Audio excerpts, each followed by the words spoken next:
Okay. I think Shall I continue with my report? would you please? Okay. Thank you. So I'm reporting about the Ross Valley Paramedic Authority Board meeting last week, the annual budget meeting. The Paramedic Authority oversees the ambulance transport. The ambulance is currently based here. And the Ross Valley Paramedic Authority consists of Fairfax, San Anselmo, Sleepy Hollow, Ross, Kentfield, Larkspur, and Corte Madera. And they are in, their budget meeting was an easy one. Their finances are in great shape. They get about $2 million a year from the paramedic parcel tax from all of these entities. They get about $1.4 million a year from transport billing. So those are the ambulances when they can recover money from the patient's insurance for the ambulance transport to the hospital. And so their revenue exceeds their expenses, and they also have a substantial reserve. I think it's over $1 million, though they have some of that earmarked for some equipment and I think at some point a new ambulance. But financially, they are in good shape. The other part of the meeting was mentioning that they're working on this deployment study to see to make a decision about where the ambulance should be located. As I said, it's here now, and obviously we hope that it stays here. Hopefully there will be some certainty or more information by July. They promised information by June. If we don't have some sort of certainty by July, I do think that Ross needs to start to formally discuss how can we be sure that every town has emergency medical responders, because we want to be sure that we have somebody here in town, whether it's the paramedic ambulance or our fire engine. That's scheduled to close in June 2025. So we are waiting for another month to hear from preliminary data and a report about the Citygate study that the Paramedic Authority commissioned to help it decide going forward, does the ambulance stay here?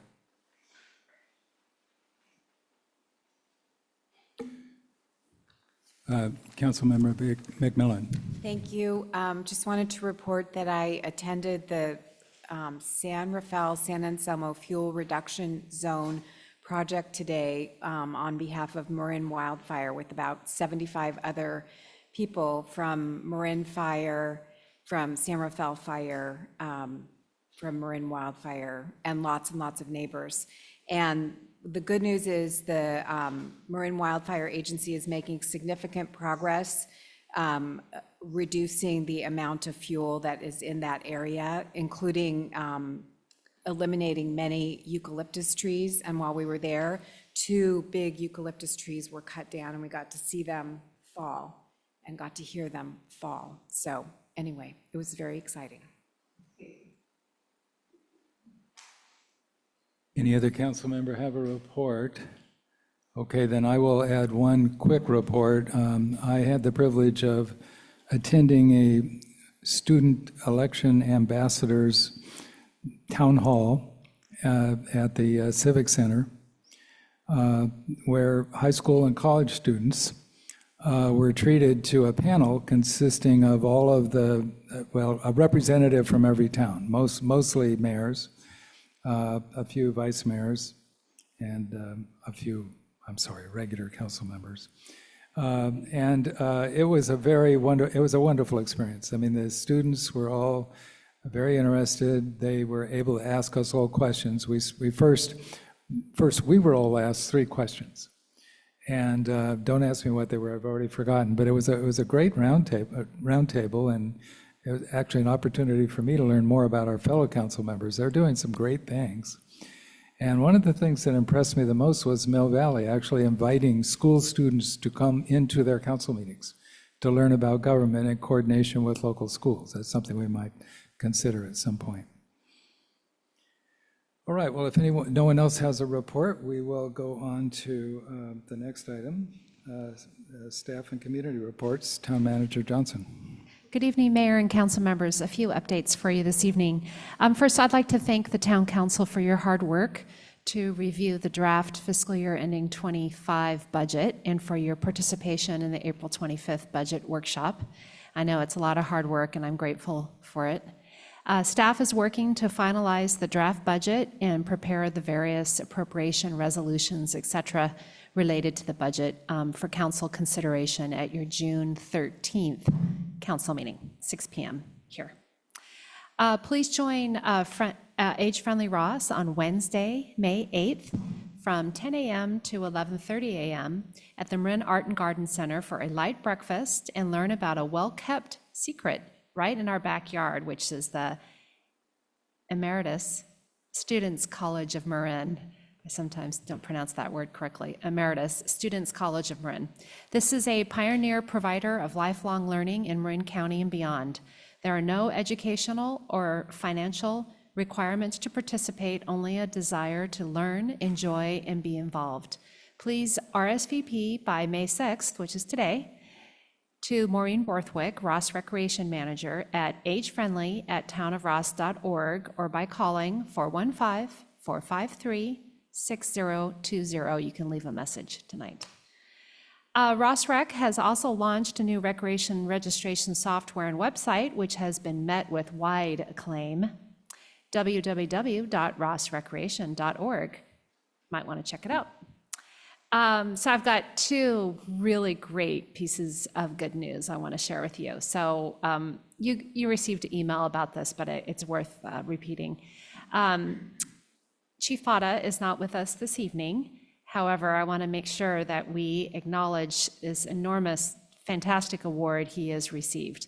So each year, school districts have the opportunity to nominate a community partner who goes above and beyond to help and support the school to receive a Golden Bell Award. The Golden Bell is given to educators, programs, and community partners annually to award excellence in Marin County education. I am thrilled to report that Ross School nominated Police Chief Pata for this award. Superintendent David Rice stated that Chief Pata is and I'm quoting, foundational member of the Ross community. He does his work from a place of relationships and community building. He cares about Ross kids, their families, and their safety. Chief Pata also regularly participates with student projects, school, and townwide safety, and is always a warm welcome in the morning.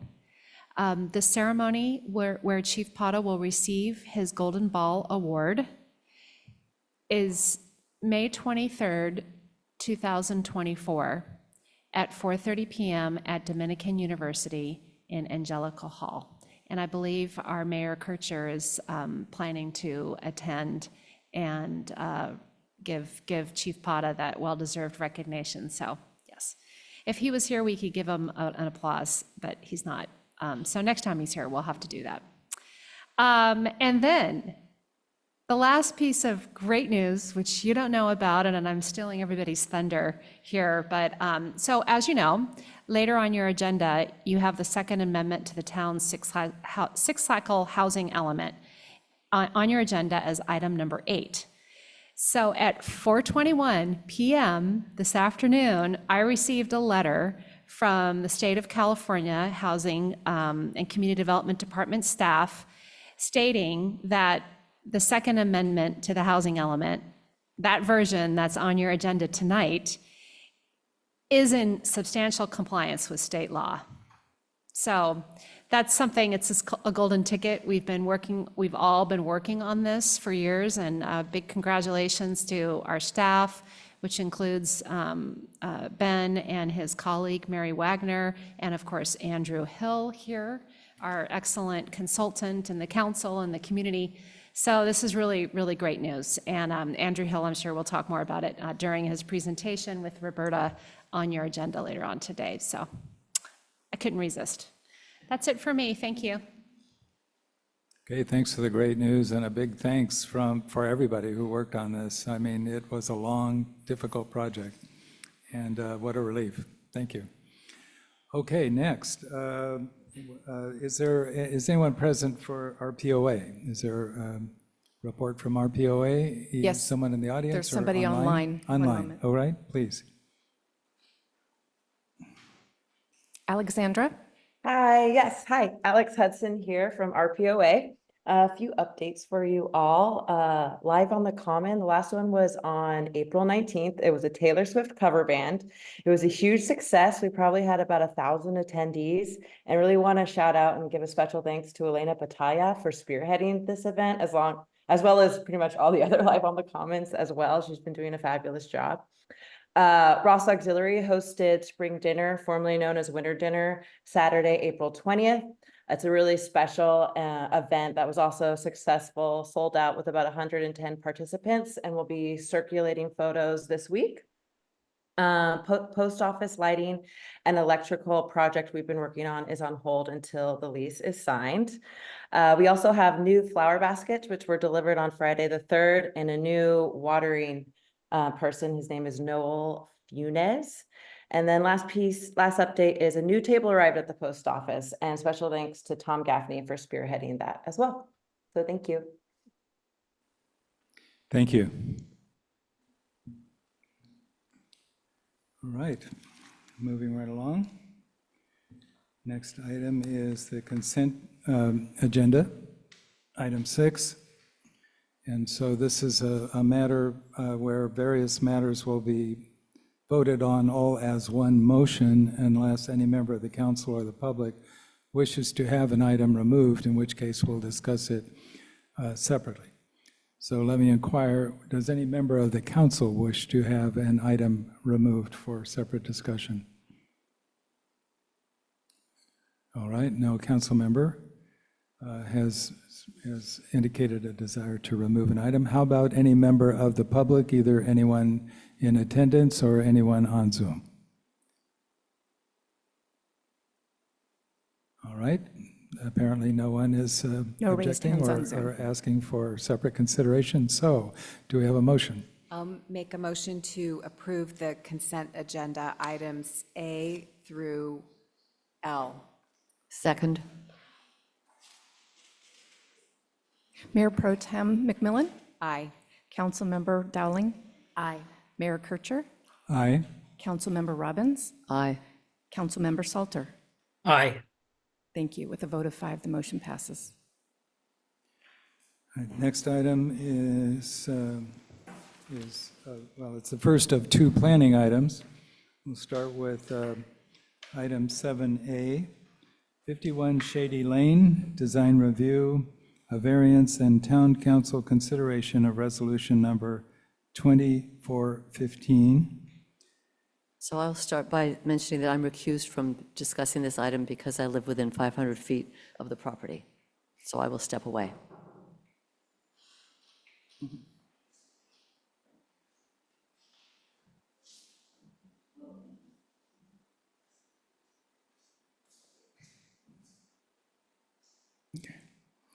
Good evening, Mayor, council members. Good evening.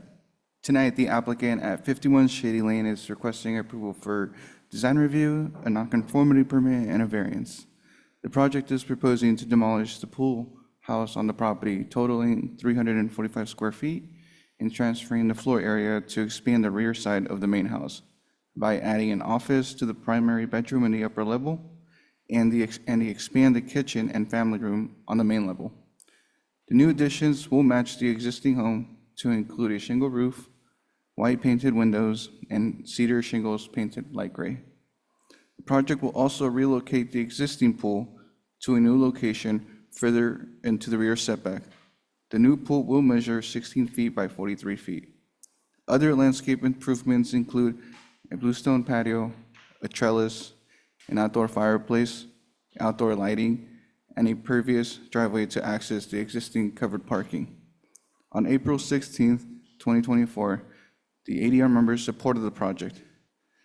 A variance is required to construct a new patio, trellis, an outdoor fireplace within the side yard setback, and a new pool within the rear yard setback.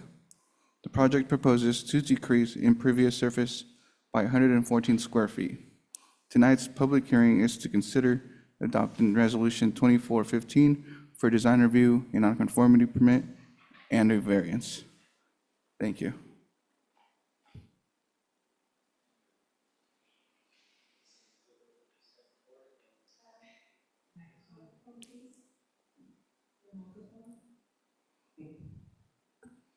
Is there any further staff report at this time?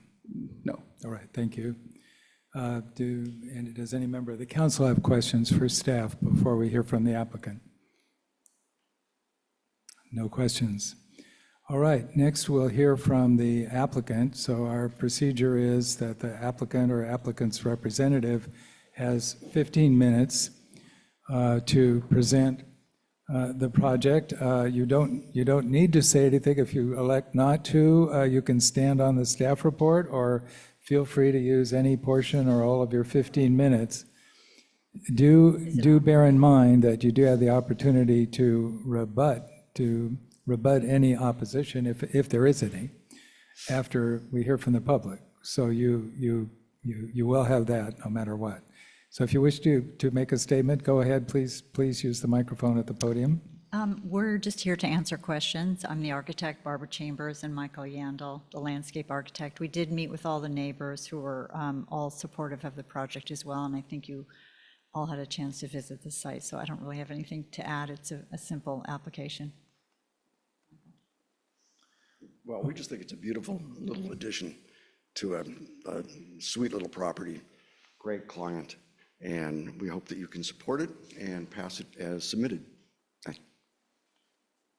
Okay, well, thank you. And again, you would have an opportunity, if there is any opposition or comment, to do a rebuttal. So why don't we then hear from, if there are no questions from the council, let's hear from any member of the public who wishes to be heard on this matter. Is there anyone present in the town hall who wishes to be heard?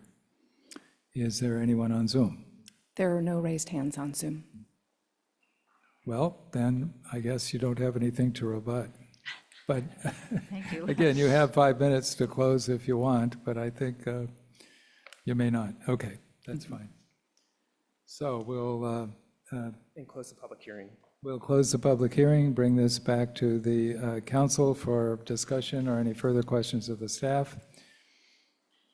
So I would like to make a motion to adopt resolution number 2415. I will second. Mayor Pro Tem McMillan? Aye. Councilmember Dowling? Aye. Mayor Kircher? Aye. Councilmember Salter? Aye. All right, with a vote of 4, the motion passes. All right, so we'll move on to item 7B, another planning project. 124 Winding Way, design review, demolition permit, and town council consideration of resolution number 2416.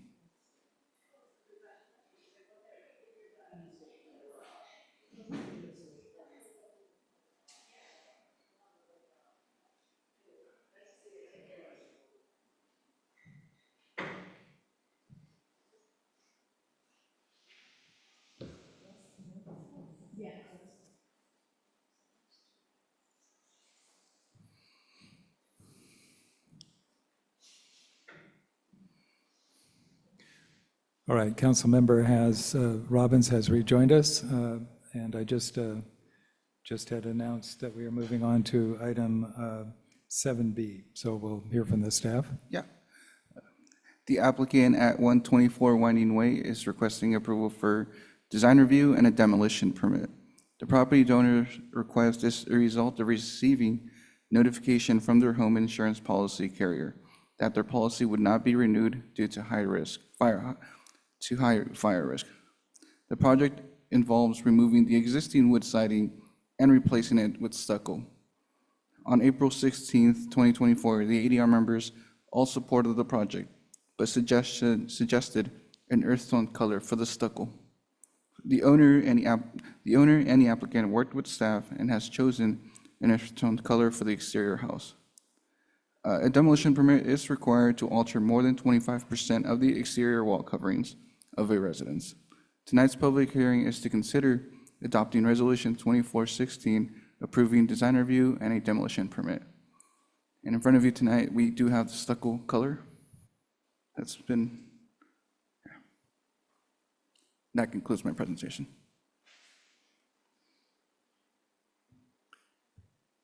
Does any member of the council have questions for staff? Councilmember McMillan. I know we are reconsidering the ordinance regarding changing the exterior of homes. And it seems to me like we should not be making residents come in front of the council if they are being required by their insurance carrier to change their exterior siding. It's kind of reminds me of how we're not charging people to get a tree permit when they are removing flammable trees. So I'm hoping, it's not really a question, it's more of a comment, as we're going forward in considering modifying that ordinance, if that could be something that is included. So Mayor Pro Tem, planning staff did bring this before the ADR as recommended during your March or February meeting regarding demolition and design review to replace siding. Their recommendation is that if the exterior wall coverings, so in this case, if the siding is replaced with an in-kind material, then they would just need a building permit, they wouldn't need design review. In this case, they did select to replace the siding with a different material. So they're going from siding to stucco. You know, in the future, when the ordinance is amended, if someone were to replace the wood siding with a fiber cement or a siding that's fire preventative, they would not have to go through design review. And in that case, they would just need a building permit. So that would help. But since they chose stucco, they had to go through that process. And anyone else who chooses going from wood to stucco would have to go through the ADR process. That's correct. If the replacement is not in kind, so they're changing the material and what that would look like, it would go through the design review process. But is that something that the council could change? Yes, absolutely. So that is at the discretion of the town council. I'm sharing the recommendation from ADR. I would maybe caution a little bit going towards that, only because it would then, it could then be used as a justification for changing. Again, this is the example of if we had, say, a building like the town hall that's a Mediterranean style and someone changes it to a different material, it could potentially lose some of its design character. So I would say that ADR's recommendation is sort of in line with making sure that if it's a modern house that has stucco, that it would keep the same look and feel of that exterior wall covering. But again, that would be the town council's discretion. Yeah, my view, I know we're getting far astray from the agenda item, but my view would be if the change is mandated by the insurance company, it's not, you know, coming from the homeowner or an architect or anything like that. I think maybe there should be an exception for either the fiberboard, flammable, flame-resistant material or stucco. That would be my preference, but anyway, okay. Any other questions from the council? I have just one comment Yes. as well, which is I completely find this, I would be curious from the town planner, how much did the petitioner have to pay in fees to have this change brought to design review? Do you have that figure? So, yeah, I have a demolition permit is a deposit of $2,492. And then to go to design review, isn't there a charge to have it put before the design review? Yes, How much is that? that's $2,492. So they were just charged the demolition permit Yes. fee. So the 24. Yeah, we what is just it? charged them the demolition permit deposit. Great. I echo the fellow council members. I feel like this is not a productive use of our time, nor is it a productive use of design review for somebody changing the exterior of their home.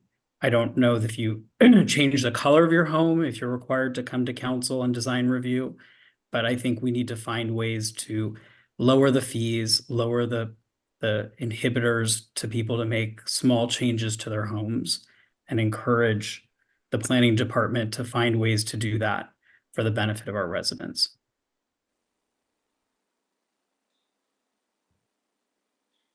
Any other questions from council? All right, we're getting a bit astray from the agenda item, but I think this is all useful. Perhaps we would, in the future, consider some changes to our procedures. All right, so let's then hear from the applicant if there are no other questions from council members at this point. Does the applicant wish to make a further presentation? Yeah, hi, thank you for your time today, appreciate it. Here, as of the previous, I represent the homeowner as well as the general contractor of the project. You guys hit the nail on the head on everything, right? I mean, we're basically trying to comply with an insurance underwriting guideline, which requires the insurance company to go from a wood siding to a more fire-resistant siding in these oak trees that the house is on. I think this is good in terms of everyone, right? As a little bit of color commentary just for what you guys were talking about in terms of how you're putting your head around how this all works. I would think the color is probably the only thing you need to worry about in the future, right? I mean, when you go from a wood to a stucco or you know, if there's a Spanish style house going into something else, maybe you might want to consider looking at that. But other than that, this really shouldn't be something that I would think the homeowner is required to. In terms of the cost, it's not cheap. You know, we're talking probably $3,000, I think the homeowner put up for the demo permit, probably about $200,000 to change this on her property, right? Which is, wood siding is totally fine. You know, it's so, yeah. So if I have any questions, I'm just here to ask any questions that you guys have. Any questions of the applicant? I have one question for the applicant. Do you work in other towns or jurisdictions? We do.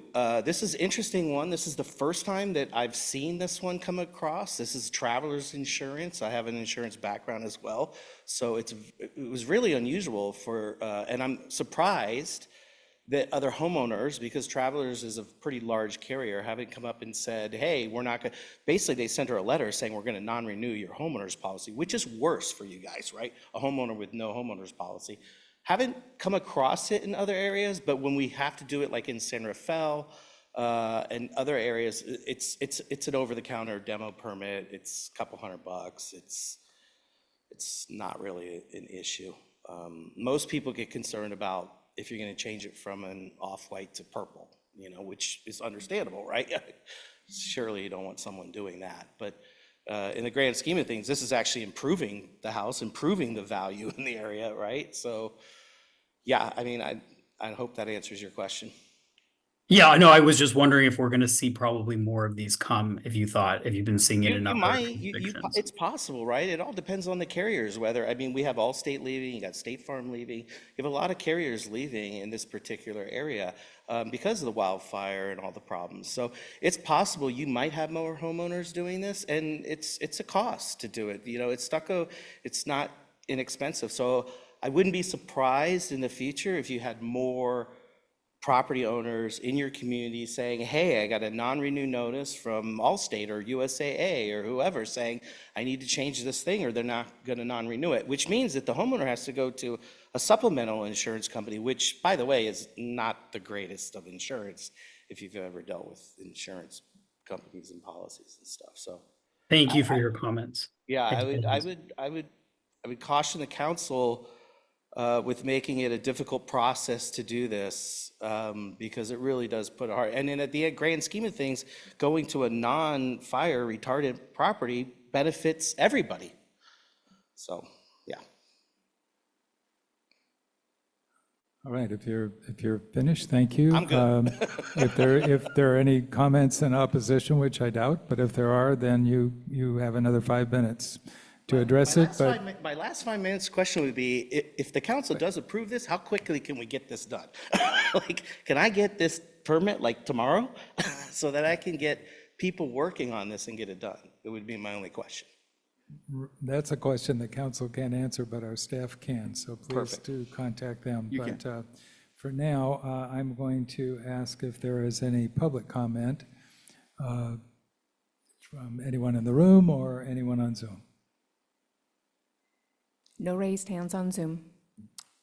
All right, then I will close the public comment and bring the matter back to the council for any further discussion, questions, or a motion.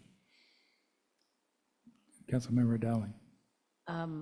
I think your point about, is well taken about maybe there's other people in Ross who also are covered by travelers or others that are running into this problem. And I did receive a call this weekend from someone who's a relative of somebody who lives here, whose fire insurance will be canceled the middle of July. They're very worried, and it's travelers insurance. So we may be hearing more of this from other members of the town. So I think taking a look at the charges that we make and make this as smooth and easy process as possible so that people can have insurance, fire insurance, which is really important. I would recommend that we figure out a way to do that sooner rather than later. We're going to be discussing this issue at our Firewise Leaders meeting next Friday, this Friday.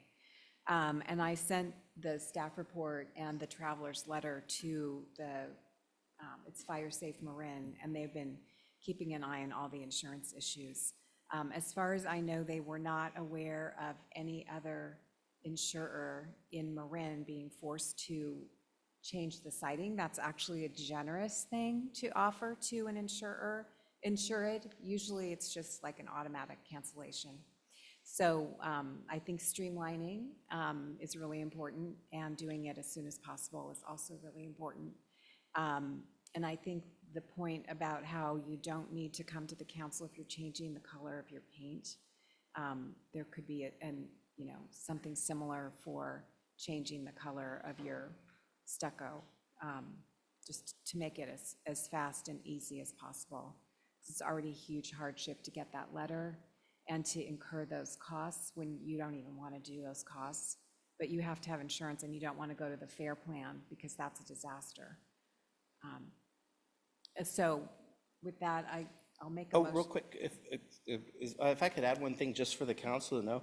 So one of the, If you may, it's up to the mayor whether you can talk at this Oh, point. The sorry. public hearing's been I will reopen public comment just for a minute. yeah, just for a because it's second come here, back to yeah. the council. So just for your all Okay. benefit, so if you look at a timeline on something when this occurs for your homeowners and your residents in the property, right?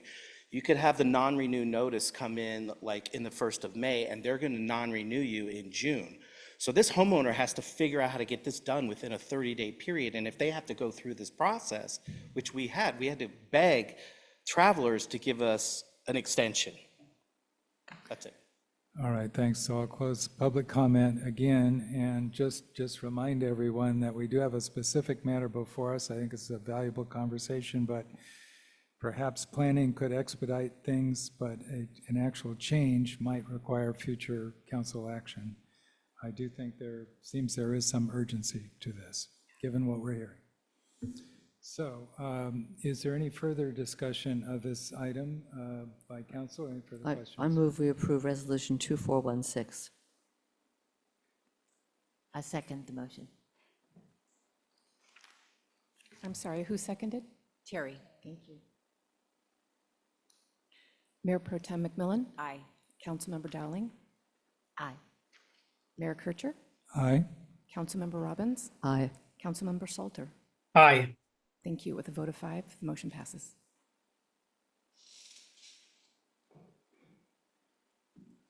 All right, that completes our item 7, our planning projects. And we will now move to the next item, Town Council adoption of resolution number 2419, approving the Second Amendment to the Town of Ross 20-2031 Sixth cycle housing element. Thank you, Mayor Kircher. Our staff, Roberta Feliciano, our director, our planning and building director, and our consultant, Andrew Hill with Diet and Bhatia, are going to give a brief presentation to the council about this item. I'm going to hand it over. Great. Thank you. Good evening, everyone. So as you know, the town council adopted the Town of Ross 2023-31 housing element in May of last year. And since that time, town staff has been working very closely with staff from the California Department of Housing and Community Development to ensure that it meets all the regulatory requirements. And as Krista mentioned today, the town received formal notification from HCD that if this final round of revisions, if the housing element is amended to incorporate this final round of revisions, then they can find the element in substantial compliance. They can certify the housing element as complete and finalize the process. So I have a presentation today. I'd like to go over, I'd like to give you an overview of the final revisions, and then if appropriate, pass the resolution to amend the housing element to incorporate those resolutions. So really, at this point, we're down to just a handful of revisions, which are predominantly clarifications and amplifications of the content of the element. Number one, HCD has requested clarification of the language in Program 3J regarding workforce housing at the Branson School. They would like some language included to say specifically that the town will adopt objective standards to facilitate the housing as envisioned. Well, in fact, the town council did adopt those standards in January. So this is just a question of syncing the housing element with the zoning ordinance. The second thing that they've requested is quantification of the square footage available within the civic district to accommodate an emergency shelter if ever a shelter were needed. In fact, based on the latest available data, there is no unmet need for an emergency shelter in Ross, and therefore it isn't required. So this is just a theoretical addition. We did some calculations to demonstrate that if ever there is need, then there is adequate square footage available in the civic district to accommodate it. And then a little bit more detailed, HCD had requested some revisions to bolster the discussion of the feasibility of SB 9 housing. You may remember that in the town of Ross, there are over 400 parcels that are theoretically available for SB 9 housing. And in the housing element, we've identified 30 representative properties and projected that over 8 years, a total of 20 new units could be built on those 30 properties, or actually any of the 400 properties, if the property owners are interested in pursuing that option. In order to better demonstrate the viability for SB 9 housing in Ross, we did a couple of things. We included some additional CAD-based analysis to demonstrate that the candidate sites could all be subdivided into regular sized parcels, and that as a result of that subdivision, each of the parcels would have adequate access. And so we've incorporated that CAD-based analysis with some aerial imagery to demonstrate that in response to the HCD comment. And then additionally, we also worked with other Marin County jurisdictions that have approved SB 9 housing to understand the characteristics of those project sites.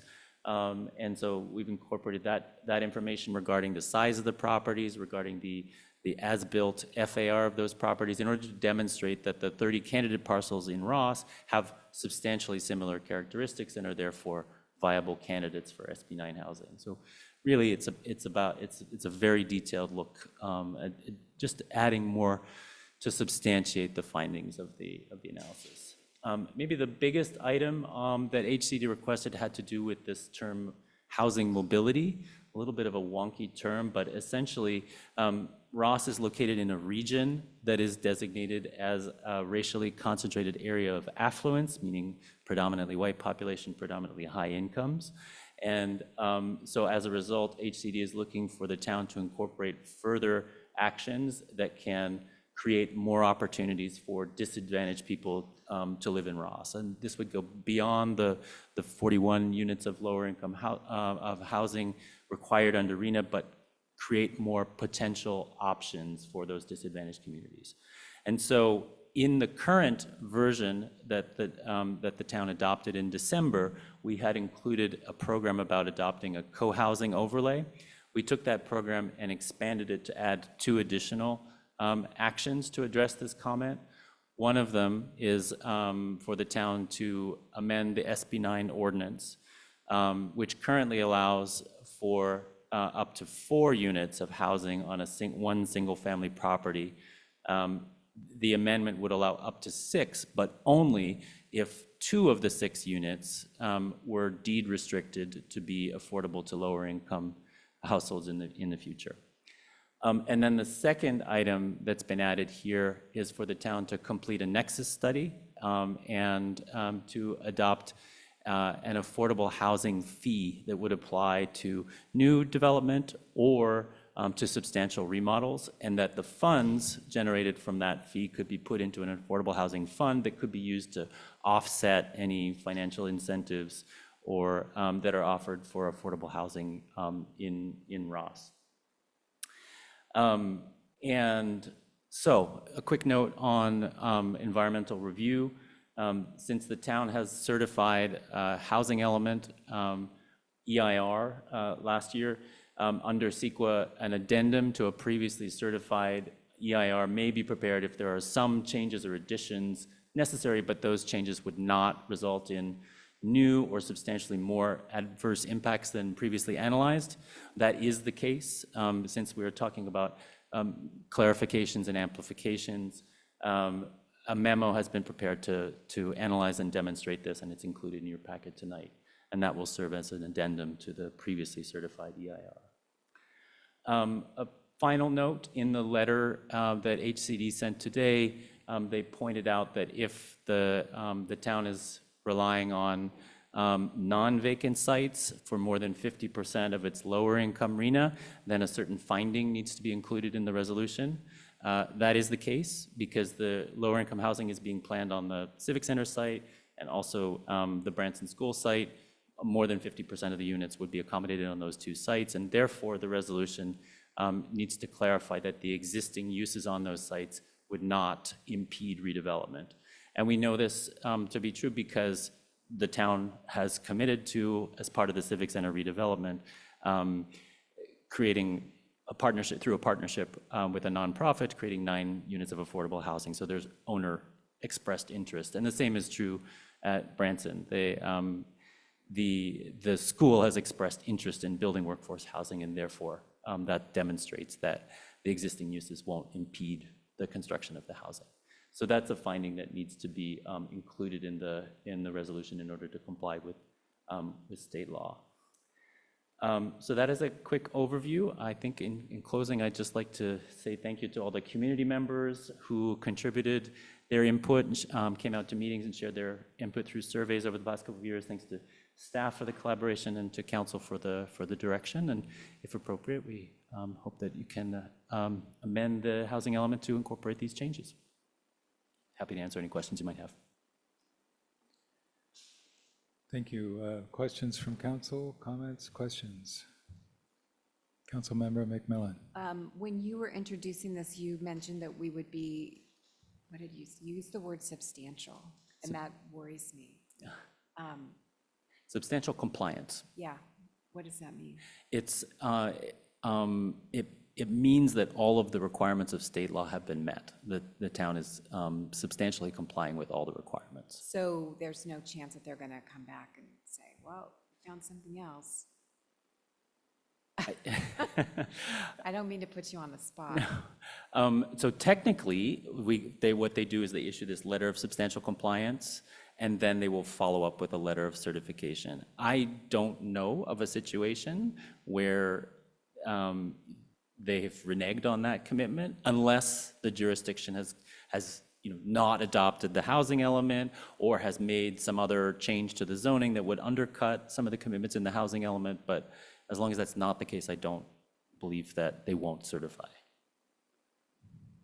And then just a question on the potential magnitude of the affordable housing fee. Do you have any idea how much money we're talking about on a normal, let's say a normal remodel project? Right. $1 million remodel project? So first of all, a nexus study would need to be done that considers the specific circumstances in Ross, the cost to build and other factors. And so there needs to be a clear nexus between the fee charged and, what is reasonable in Ross. So it's dependent on Ross, but the County of Marin has adopted an affordable housing fee. And so, it might be a good yardstick. And the county's fee applies only to new construction over 2,000 square feet. And the example that they provided in their counter materials is a 4,000 square foot home would be required to pay a $20,000 fee, so about $5 per square foot. Now that's County of Marin, not to say that it would be exactly the same in Ross because you need to do the nexus study, but that's a yardstick. And that money that's generated stays in Ross? Yes. And what would it be used for? It would go into an affordable housing fund that the town council would create, and it could be used to offset any fee discounts or other incentives that the town provides. So for example, through a partnership for redevelopment and creation of workforce housing on the Civic Center site, if you were to offer some sort of financial incentive, then any money that goes into that fund could be used to offset those incentives. And, I know this process has been a 2-year process and really difficult. And it seems to me like we have absolutely no negotiation means left, that you all have done a great job of representing the town and getting us to the best place possible. I'm just wondering if you could clarify that. I think that at the end of the day, what we've come up with is a thoughtful strategy that's achievable for Ross. It's primarily based on small-scale housing that meets that's in line with the character of Ross. No wholesale rezoning, no creation of a new multifamily housing zoning district. So I think in the scheme of things, that this is a solution that fully complies with state law, but also is a thoughtful strategy that works for Ross. What's the cost of the nexus study? I'm not sure of that. I'm sorry, I don't know if I don't do those kind of fee studies 5,000, myself. so 30,000, 50,000?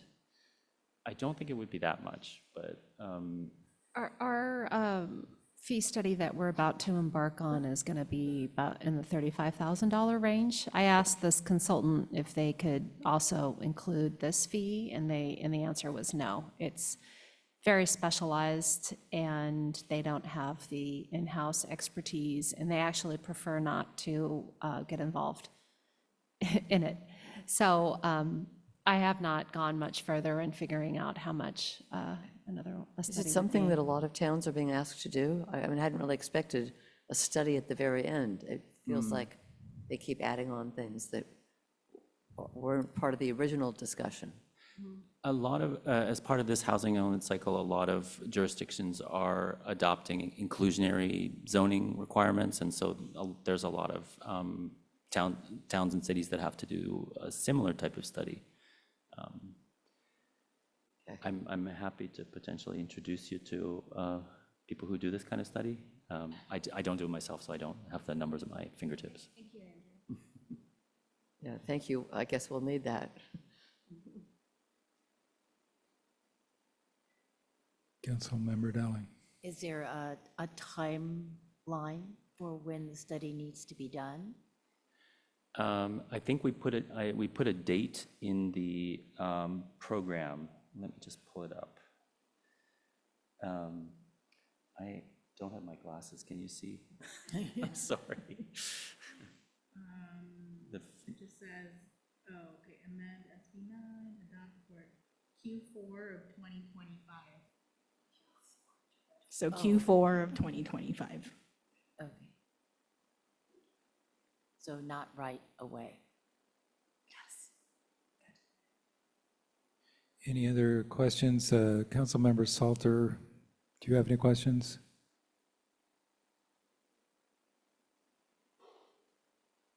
No, thank you for asking. Okay, well then, we've had our staff report. We'll open this now for public comment. Does any member of the public wish to be heard? I There are don't no see- raised hands No online. raised hands, all right. Bring it back to the council then, close public comment for council discussion and any further questions or a motion. I move we approve Resolution 2419.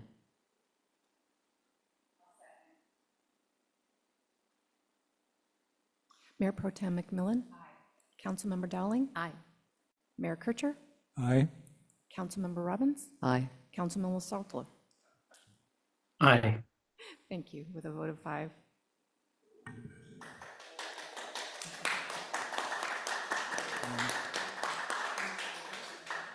Yes, thank you again on behalf of the council for all the hard work. Wonderful, wonderful result. Not a wonderful process. It was difficult, but thank you again. Very, very, very glad we finally have reached this milestone. All right, so we've concluded item 8. We'll move on to item 9, appointments. So as previously noted, there are quite a few appointments given the vacancies created by the departure of council members Breckus and Cool. And so some further work was done on this, and a staff report, a supplemental staff report was sent out with some, with additional appointments for review. I just want to note a couple of things before we begin this review, or we begin our discussion. First, some of the information that I originally provided to the clerk, I realized that was not completely correct in terms of when these various bodies meet. I indicated that ABAG meets quarterly. I think that's the Association of Bay Area Governments. That was incorrect. They generally just have an annual meeting, but they can schedule special meetings. And when I first became the representative to ABAG, we had quite a few special meetings because we were dealing with the housing element. Secondly, Councilmember Dowling indicated that there is nothing on here for the age-friendly task force, which he is no longer a representative on. I'm sorry, Beach Cool is no longer a representative on, and Councilmember Dowling has indicated an interest in that. Do I have that right, or is that not correct? All right, that's correct. So I'd like to add that to the list, that Councilmember Dowling would replace Councilmember Cool.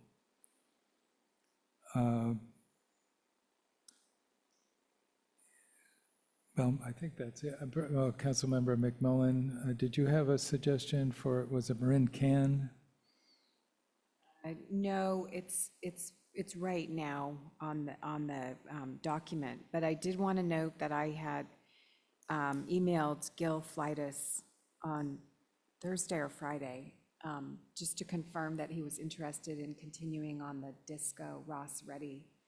And I have not heard back from him, so I'm hoping that he's still on board, but we may need to revisit that. All right, well, it is possible that we will have some further changes as we hear back from people and we get started on these appointments.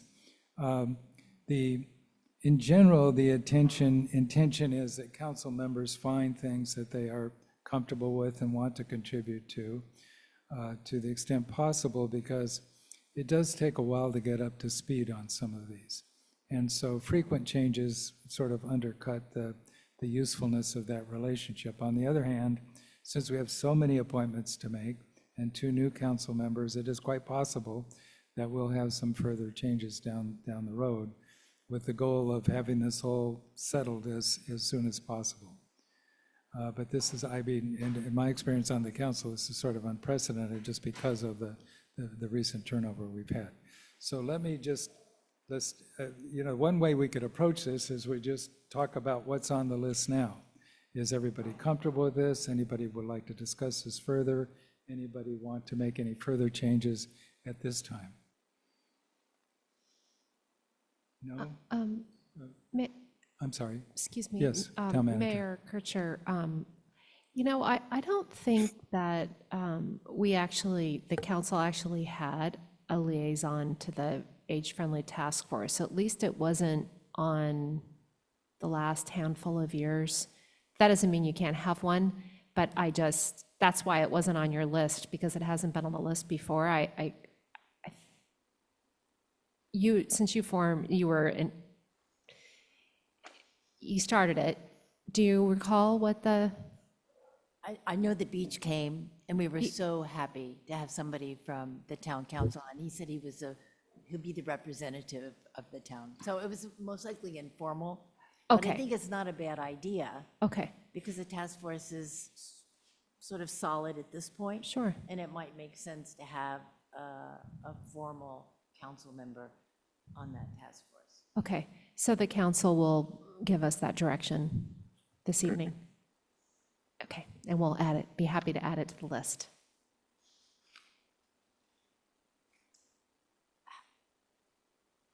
How do we give you that direction? Is there something that needs to be said? I'm sorry, I was. I think you hunting just for said my it. list.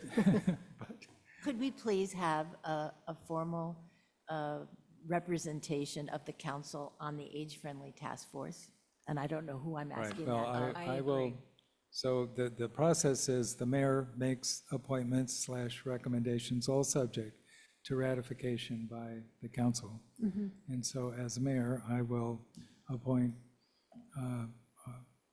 Councilmember Dowling to the age-friendly task force. If we later find out that we don't have a representative, we can revisit it, but as now, we will add Councilmember Dowling to our list. Got it. As our representative to the age-friendly task force.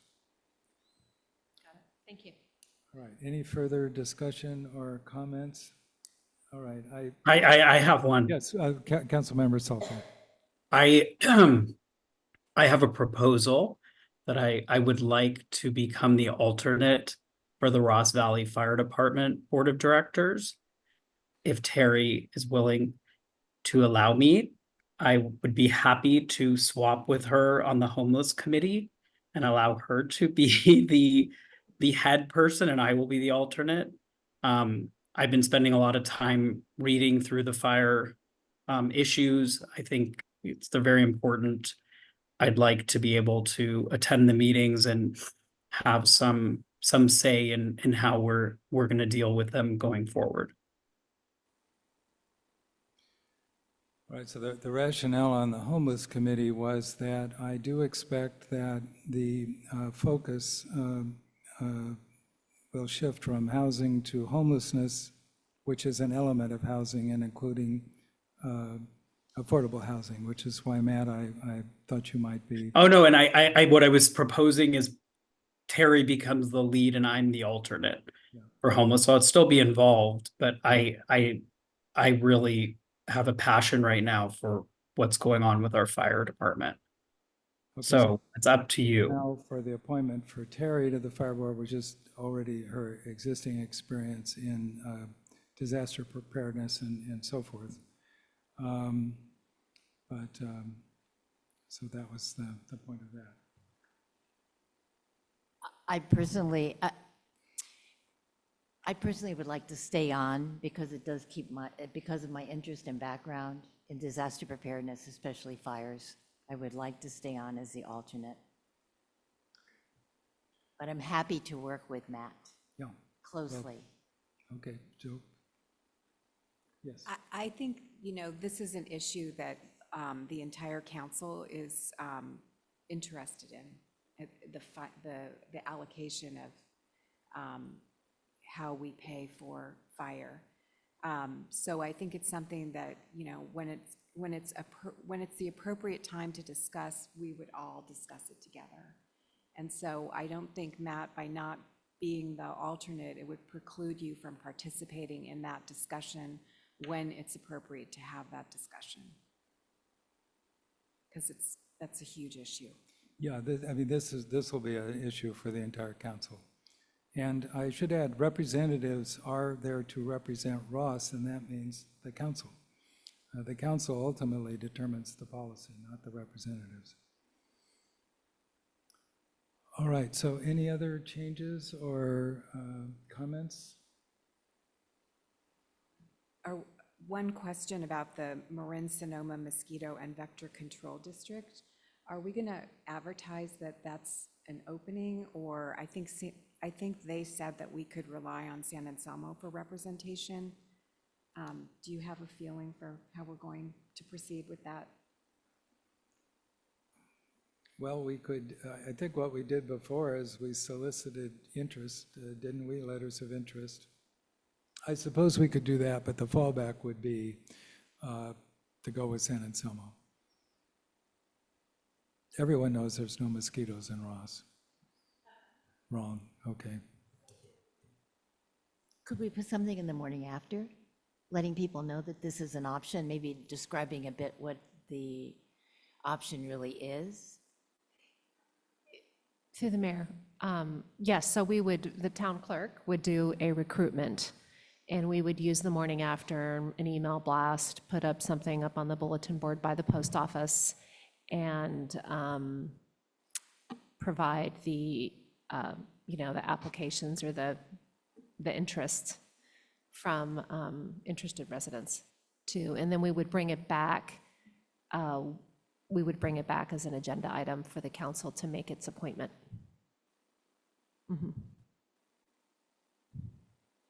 Okay, so is there any further discussion, any questions, comments? If not, then our procedures speak in terms of ratification by the council. Perhaps we should, well, let me ask our council, should we have a formal motion, or is our discussion sufficient? We should have a motion, but we should first open up for public comment. Oh, yes, of course. So if there are no further questions from council, I will open this up for any public comment on these appointments. There are no raised hands on Zoom. All right. Well, then bring it back to close the public comment and bring this back to the council. And I'm sorry, Ben, you were saying? A motion based Motion, on. all right. So is there a motion? So I'll move to approve the town council appointments based on the modifications that we discussed and the most recent document that was circulated. That's a little vague. Second. Just for clarification, does that also include the addition of Councilmember Dowling as our representative to the age-friendly task force? All right. Yes, that's my I will intent. add that. Very well. Mayor Pro Tem McMillan? Did we get a second? Yes. Councilmember Robbins? I missed that. Thank you. Yes, aye. Councilmember Dowling? Aye. Mayor Kircher? Aye. Councilmember Robbins? Aye. Councilmember Salter? Aye. With a vote of 5, the motion passes.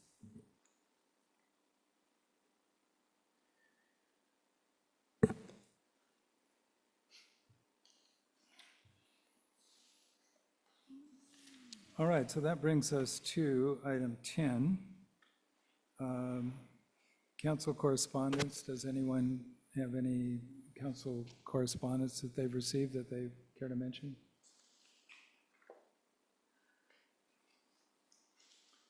All right, none. And then the item 10B is future council items. And so for the benefit of our new members, this is a time for anyone to make a request to add an item to an agenda, a future agenda, because anything we discuss would have to already be agendized. So in other words, we would add an item, but we could not discuss it. We could not get into the merits tonight.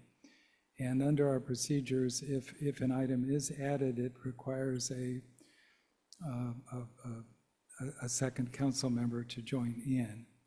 So it's sort of like a motion. You know, a council member can make a motion. If there's no second, that's it. That's the end of it. We don't go further. So here, somebody could suggest something, but you do need to have a second council member join in, except it's not like a motion in that we don't get into a discussion, we don't debate it, we don't do public comment, obviously, because the public doesn't even know we're discussing this. So it would just be something that would be agendized and then appear on a subsequent agenda. So I hope that's clear. I know when I came on the council, it was somewhat mystifying to me because I would see people make suggestions and there would be silence. Nothing would happen. And I would think, are we going to talk about it? You know, I mean, it's not that people don't sometimes make comments or comment on timing or that kind of thing, but generally, as I said, we can't really discuss it. And we can't get into the merits, why this is a good idea or not a good idea. So anyway, I hope that's clear. And you should all know that if you have questions about any procedure, you can always talk to our town council or town manager. You can talk to me on a limited basis, remembering the Brown Act. I can't talk substance and so forth, just educational or informational. All right, so. So yeah, I have an item. This is, actually, I'm not sure if it's even for council or just public works. I was approached by a few townspeople about the permit parking in front of Lagunitas Club. There's some historical permit parking that precludes people from parking on the weekends in front of Lagunitas Club. And, you know, it's very difficult to find parking up in Natalie Coffin Green Park on the weekends. So I'm curious, and I don't even know if this is, and actually, Krista, you can help me if we need to talk about this as a council for parking permit matters, or it's something we could just bring to staff to have you look at. But it's something that I thought was worthwhile to take a look at. Okay, Christian, so I is that guess- something that, like, the town staff could explain? Does that exist, that no parking area? And then after understanding that, if we want, we put it on the agenda? Do you know the area is talking about? I thank you, Councilmember Robbins. I was about to ask Councilmember Salter. So the issue is people are not allowed to park on Lagunitas in front of the Lagunitas Club? There are about 10. Correct. Just on the weekends. You're allowed during the week currently. That's what the sign says. My assumption is something has to do with Natalie Coffin Green Park and making sure that there's circulation in the area. And but I don't know. So I'd have to figure out why is it that there's no parking there.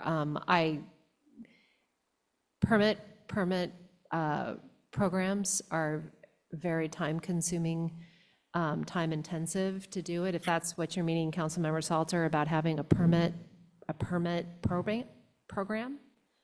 Yeah, I don't know. Actually, I'm not sure if you need a permit to be there or if it just prohibits completely I people. think it's no parking Saturdays and Sundays.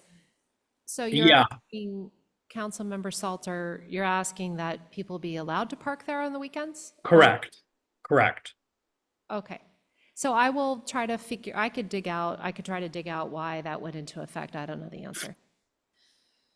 Yeah, I was going to suggest perhaps at this point, if there could be an inquiry as to why that exists, what the rationale is, who's responsible for that. I know sometimes police departments or even fire departments have input on parking issues. Basically, a sort of an explanation, if you could.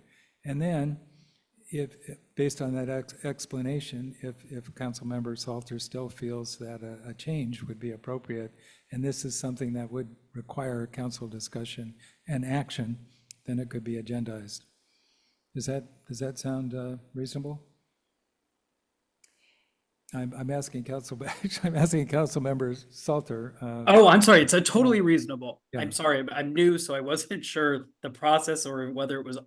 We have to discuss it. So absolutely, whichever route you want to take, I just wanted us to take a look at that. We could open it up just to maybe what are sort of no parking or permits, just to maybe advise us on the areas of town and maybe why we do these in certain areas. So it just opens it up. But that particular area is of importance because so many people use the park on the weekends and then they can't park near the park. They have to park all the way down at the commons. So that's why I think these council people were approaching me about it. So I was really suggesting a two-step process, and I don't want to make this overly complicated, but first, just some staff staff review of this and some advice as to why this exists and who's involved. And then if there is a need for further council action, then we can address agendizing this subsequently. Yeah, I'll find out, I'll try my best to find out why it's no parking in front of the Lawn Goodness Club on the weekends. And I Great. will send it to the council as an information item. Okay. On another topic, getting back to the project tonight, should we be putting on the agenda a change in our policy that when the insurance company requires a change in siding, that can be done or approved administratively? It seems like that's something that's coming up, and I don't think we mean for people to have to go through ADR and the council if the insurance company is doing this. So my question is that something that would go on the agenda? Is that a planning thing that could go on the agenda? And if Roberta and Christie say, yes, that's a town council issue, then if somebody else agrees, it could go on.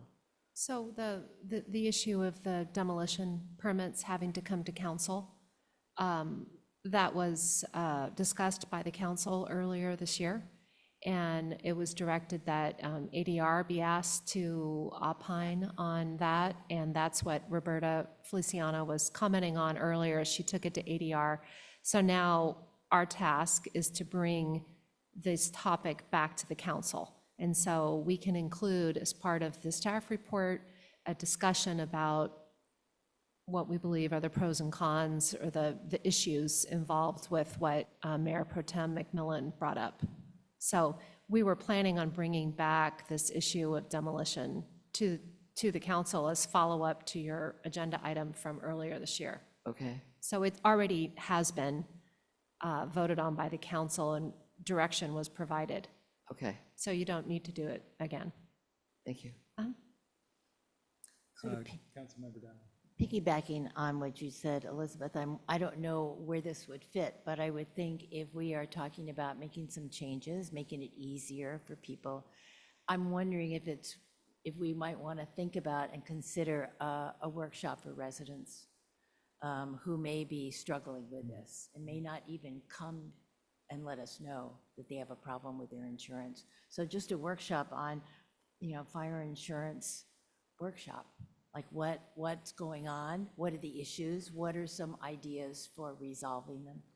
So We are so lucky because we have the Marin Wildfire Prevention Authority, and they're doing a lot of work. And I know that their executive officer is going to be giving a presentation to the Operations Committee, which I sit on for the town, and a lot of other fire chiefs and city managers from the county.